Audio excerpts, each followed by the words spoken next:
sa sandaling maintindihan mo kung saan ilalagay ang iyong family pictures gamit ang feng shui, maaari mong samantalahin ang isang napakagandang enerhiya. Maraming magagandang benepisyo para sa isang pamilya ang maayos at tamang kinalalagyan ng family photos. Ayon sa feng shui, ang pinakamagandang lugar para sa mga larawan ng iyong pamilya ay ang lugar kung saan kayong pamilya ay madalas nagtitipon at masayang nagsasama-sama. Una, sala o living room. Ang living room ay karaniwang itinuturing na isang napakahusay na lugar sa tahanan upang maglagay ng mga family pictures. Sa feng shui, kapag ang mga larawan ng pamilya ay nakadisplay sa kwartong ito, pinatitibay nito ang pagsasama at sinisiguro ang unity ng pamilya.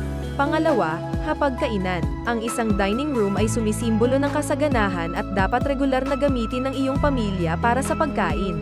Maglagay ng mga family picture sa kwartong ito upang madagdagan ang kasaganaan ng iyong pamilya. Para sa pinakamainam na benepisyo, gumamit ng mga larawan ng inyong pamilya habang kumakain o kaya naman ay mga litrato ng pamilya na masayang nagbabakasyon.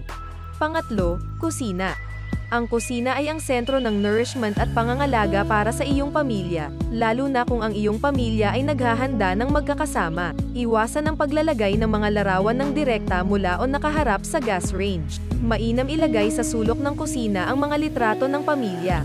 Mga tips para sa paglalagay ng mga larawan ng pamilya sa iyong bahay. Kung magpapakita ka ng mga larawan ng mga miyembro ng pamilya, tiyaking kasama ang lahat ng miyembro ng pamilya. Ito ay totoo lalo na para sa mga family portraits. Paniguraduhin lamang na kung maglalagay ng litrato ay sundin ang mga susunod na paalala. Isa, siguraduhin na ang lahat sa mga larawan ay nakangiti.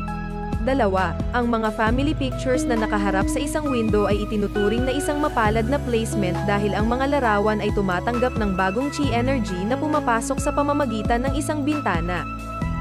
Tatlo, ang mga larawan ng mga bata ay maaaring ilagay sa isang kanlurang pader.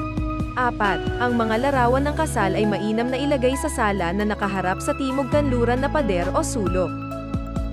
5. Maaari kang magpakita ng mga larawan ng mga namatay na miyembro ng pamilya. Siguraduhin ang mga ito ay mga maliligayang larawan nila. 6. Ang isang napakahalagang lugar para sa mga larawan ng pamilya ay sa gilid ng staircase. Ang mga hagdan ay nagdadala ng enerhiya ng chi at ang mga larawan ay nakakuha ng magandang enerhiya.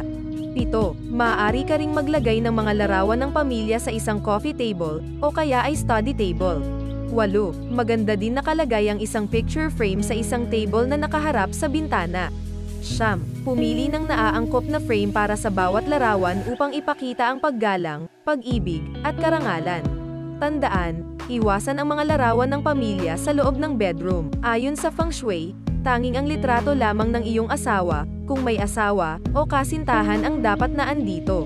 Bagaman maaaring maging kaakit-akit na ilagay ang mga larawan ng iyong mga anak, mga magulang, at iba pang miyembro ng pamilya, ito ay hindi ka nais-nais. Ang paglikha ng mga litrato ng enerhiya ng pamilya ay maaaring mapang-ibabawan at maging sanhi ng hindi magandang pagtulog. Ang mga larawan ng mga namatay na miyembro ng pamilya sa kwarto ay nagpapakilala ng iba't ibang uri ng enerhiya na hindi nakakatulong sa pagtulog ng isang tao.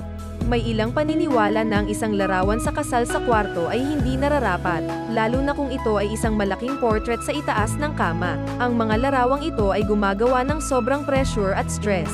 May panganib din itong dulot na maaaring magdulot ng aksidente kung sakaling mahulog ito sa kinauulunan mo. Ayon din sa feng shui, ito pa ang mga lugar sa bahay na hindi mo dapat lagyan ng family photos.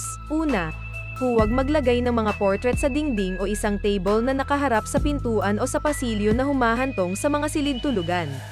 Pangalawa, huwag maghang ng mga larawan ng pamilya sa ilalim ng hagdanan. Pangatlo, huwag maglagay ng mga larawan ng pamilya sa isang banyo o nakaharap sa isang banyo o sa isang nakabahaging pader na may banyo. Pang-apat, iwasan ang paglalagay ng mga larawan ng pamilya sa ilalim ng sinag ng araw o mga matatalim na sulok ng kwarto. Pang-lima, huwag ilagay ang mga larawan ng pamilya na nakaharap sa kusina o sa isang nakabahaging pader na may kusina. Sa pamamagitan ng pagsunod sa mga tuntunin ng feng shui para sa paglalagay ng mga larawan ng pamilya, mayroon kang mga malinaw na pagpipilian. Samantalahin ang bawat lugar kung saan ang mga larawan ng pamilya ay nakakaakit ng sobrang lakas at panoorin ang iyong pamilya na umani ng kasaganahan at magandang kapalaran. Paalala lamang, Ang mga interpretasyong ito ay pawang gabay lamang, nasa sa atin pa rin ang desisyon at tayo pa rin mismo ang may hawak ng ating kapalaran.